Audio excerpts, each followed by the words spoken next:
Hello everyone, कैसे हो आप लोग। My self Chetan Garg, I am master teacher here at Vedantu. I welcome you all to our RMO flashback series. In today's session, we will be discussing question 3 and question 4th of year 1997. Right? Both of these questions are good question.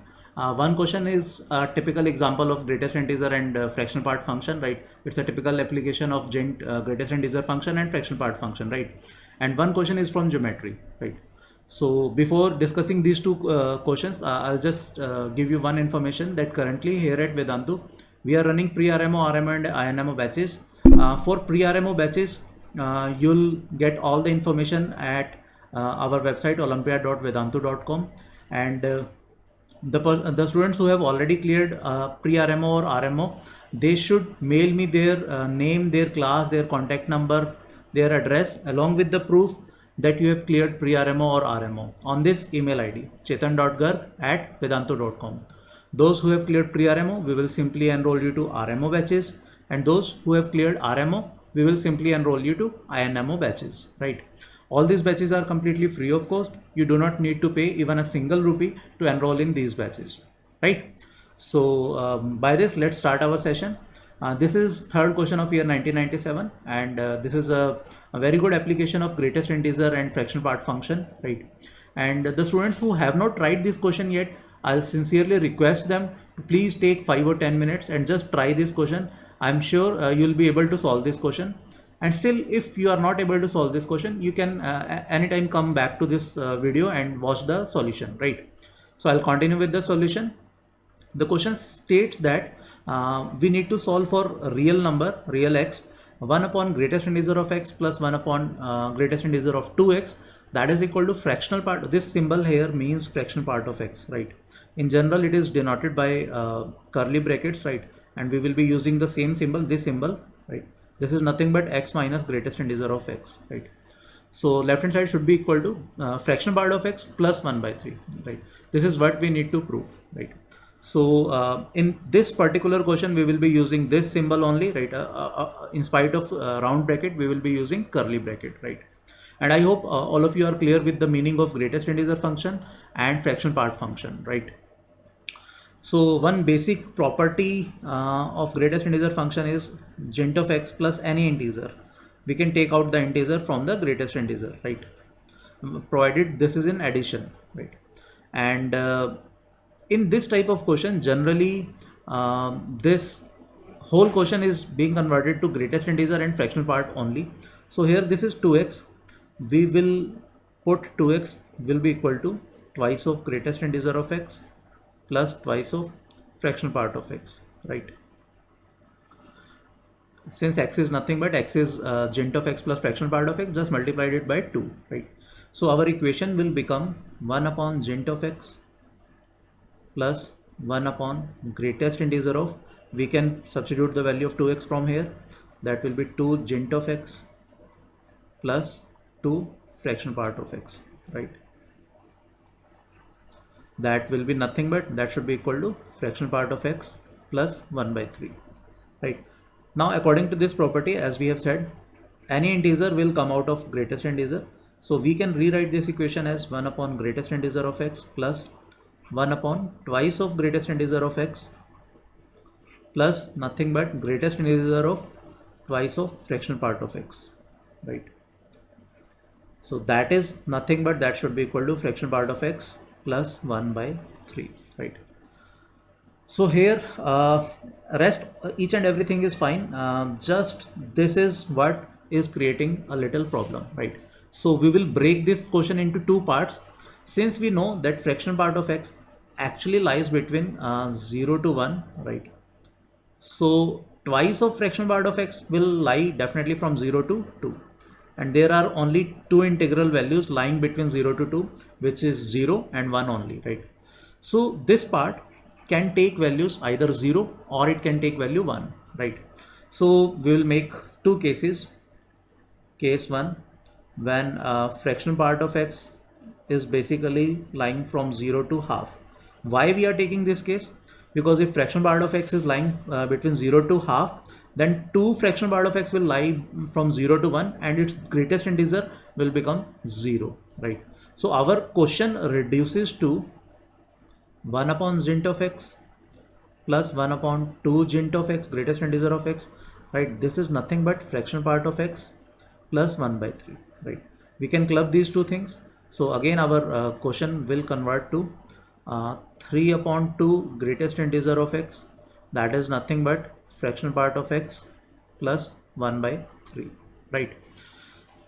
Since we also know that fraction part of x is always greater than 0, so this thing cannot be, this thing minus 1 by 3 cannot be negative, right? So simply fraction part of gent of x, that should not be greater than or equal to 5, right? That should not be greater than or equal to 5, because in that scenario this will be less than 1 by 3. The left hand side will be less than 1 by 3, so it cannot be equal to the right hand side. I hope this part is clear. Further, we can also say that gent of x cannot be 0 because it is in the denominator, and it cannot be negative also, as the right hand side in this equation is simply positive. And one more thing, we can also say that this gent of x cannot be equal to 1, because 3 by 2 minus 1 by 3, this is in fact greater than 1. Okay, so what we are left with, we can say that gent of x is not less than or equal to 1. So this implies we have only 3 values of greatest integer of x. They can be 2, it can be 3, it can be 4, right?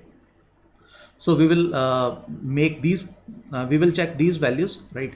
If gent of x is equals to 2, just substitute this value in this equation, right? What we will get, this will imply simply fraction part of x will be what? 3 upon 4 minus 1 by 3, right? So 3 upon 4 minus 1 by 3. So that will be 9 minus 4, that will be 5 upon 12, right? And this case, is our fraction part of x is less than half? Yes, this should also be true. We are considering only this case only, right? So since fraction part of x is less than half, this is satisfying this. So that will imply x is nothing but, x will be what? Gent of x plus fraction part of x. So that will be 2 plus 5 by 12, and which is 29 by 12. So one value will be this, right? Let's consider what if gent of x is equals to 3.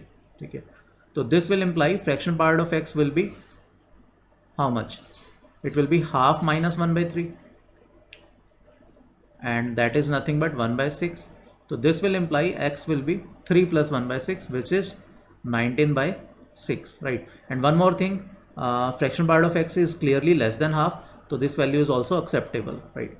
So this is our second solution. And if gent of x is actually equal to 4, this will imply fraction part of x is what? That will be simply 3 upon 8 minus 1 upon 3, right? Yes, so that will be 1 upon 24. So this will imply x, and again 1 upon 24 is clearly less than half, right? So this will further imply that x will be how much? 4 plus 1 upon 24, that is 97 upon 24, right? So these are the 3 values which came up in this case, right? I hope this part is clear, right? So one more case will be there, right? When our these are the 3 values that we have come up. So these are the 3 possible solution. Let's consider one more case when fraction part of x is actually greater than half, greater than or equal to half, right? So let's make another case when fraction part of x is actually greater than or equal to, all right, fraction part of x is greater than or equal to half but less than 1, right? This is our case number 2, right?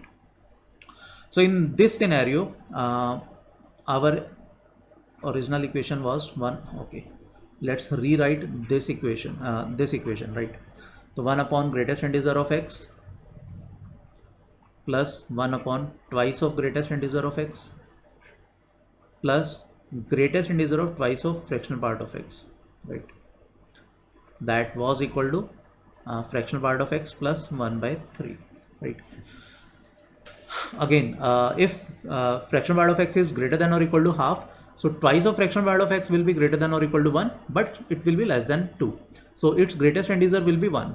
So our equation will become 1 upon gent of x plus 1 upon 2 gent of x plus 1, right? That will be nothing but that will be fraction part of x plus 1 by 3. In this scenario also, gent of x will not be greater than or equal to 5. Why? Because if gent of x is greater than or equal to 5, let's take 5, so it will become 1 by 5 plus 1 by 11, right? And this thing is less than 1 by 3. This thing is in fact, yes, this thing is less than 1 by 3, right? You can calculate that. And since this is clearly less than 1 by 3, so for the equality to hold, fraction part of x has to be negative, right? So any value of greatest integer of x, 5 or more, will not be possible. Again, since in the last case, in this case also, greatest integer of x will not be less than or equal to 1. Again, by the same logic, gent of x cannot be 0 as it is in the denominator. It can also it cannot be equal to negative also, because right hand side is our positive, and it cannot be equal to 1 also, because if it is 1, then fraction part of x will be equal to 1. The equation will simply become 1 plus 1 upon 3. That will cancel out with this, so fraction part of x will be equal to 1. Again, that is not possible.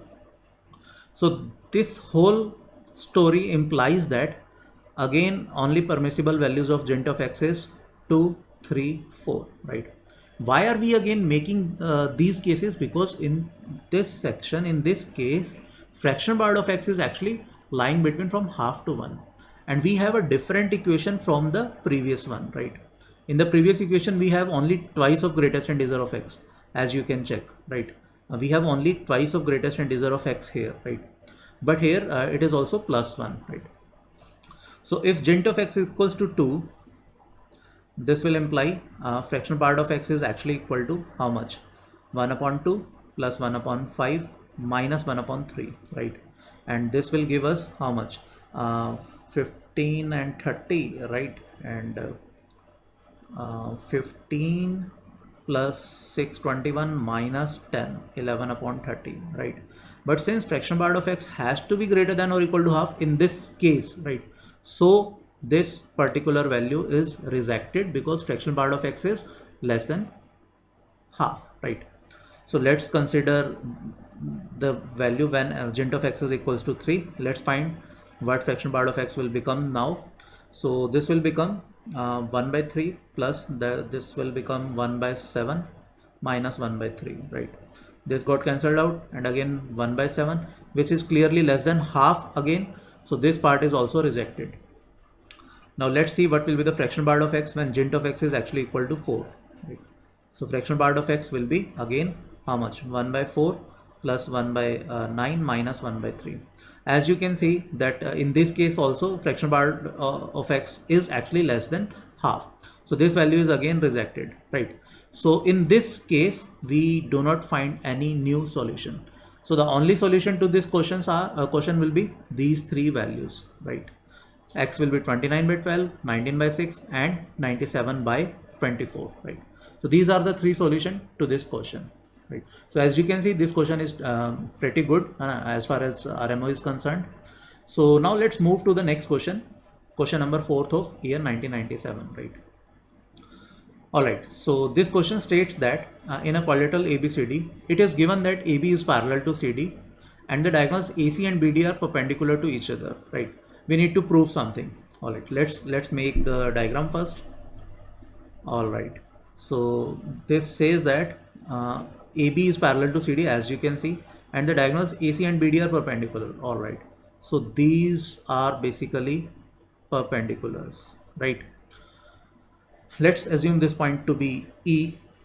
We need to prove these two things. Okay, so as you can see, all right, this one result in fact implies the second result.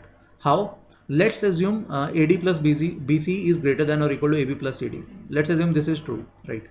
So AD plus BC whole square, that will be greater than or equal to AB plus CD whole square, right? I'm just saying that if we are able to prove this result, first result, then second result will automatically get proved. How? I'm just showing that, right? Let's do the square of the second part.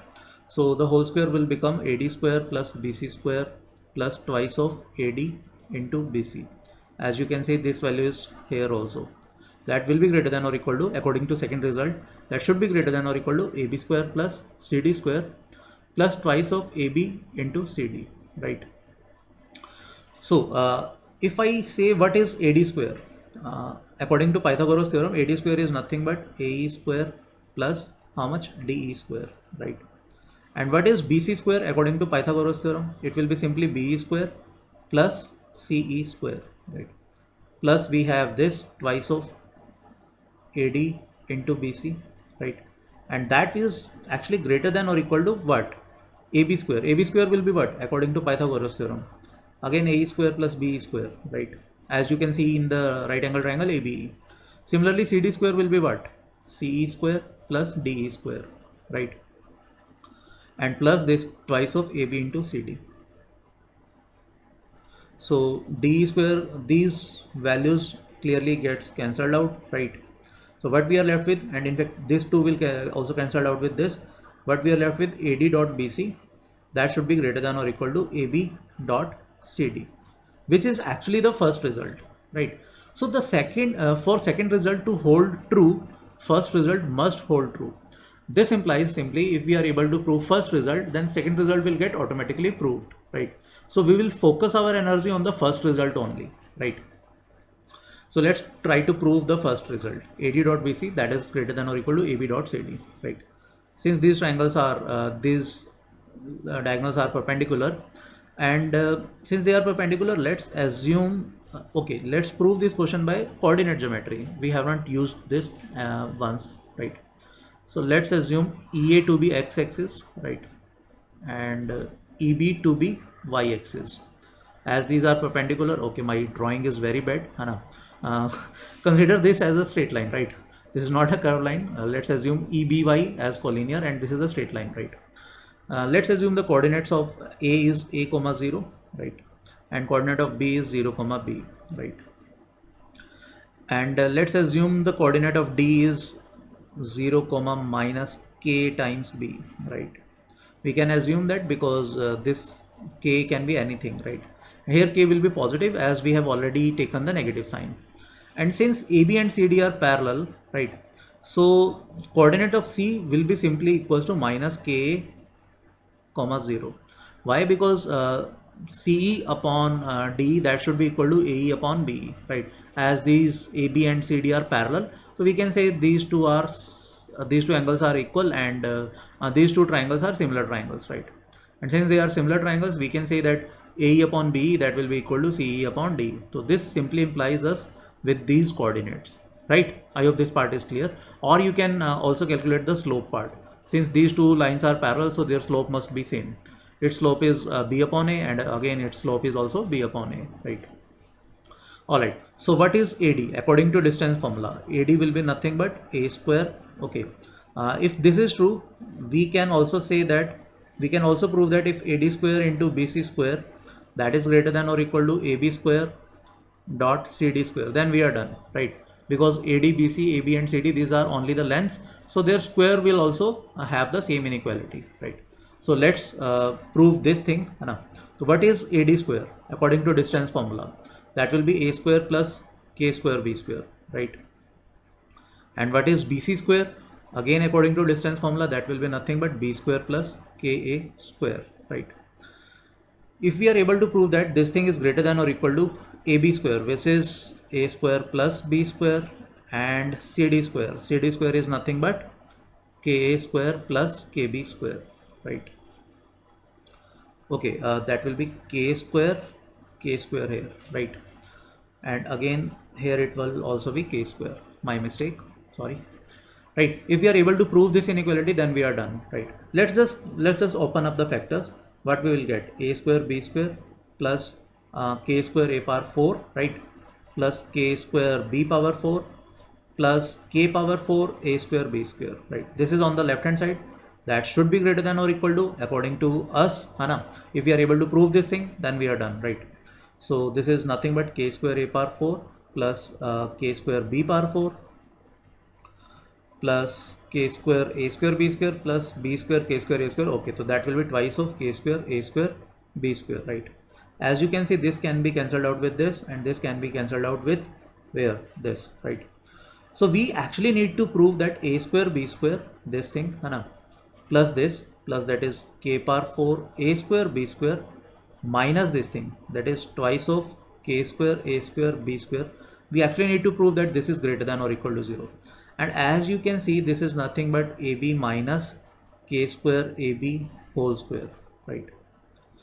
And square of anything is always greater than or equal to 0. And since this result always holds, so we can comfortably say that AD dot BC, that should be greater than or equal to AB dot CD. And hence we can write that this result is proved, hence proved, right? So that was the question 4th of year 1997. So that's it from today's session, guys. We have discussed question number 3 and question number 4 of year 1997. Right, before ending the session, I'll give one information again, that currently here at Vedantu we are running pre-RMO, RMO and INMO batches. If any one of you have already cleared pre-RMO exam or RMO exam or even NTSC, or have any academic achievement, they should mail me their achievement along with these details, their name, class, contact number, address and proof on this email ID, right? chetan.garg@vedantu.com. We will try to enroll you in the respective batch, right? All the batches are completely free of course. You do not need to pay even a single rupee to enroll in these batches. All you just need is just talent, right? So by this we'll end our session. We will see you in the next session. Till then, take a very good care of yourself. Thank you. Bye bye.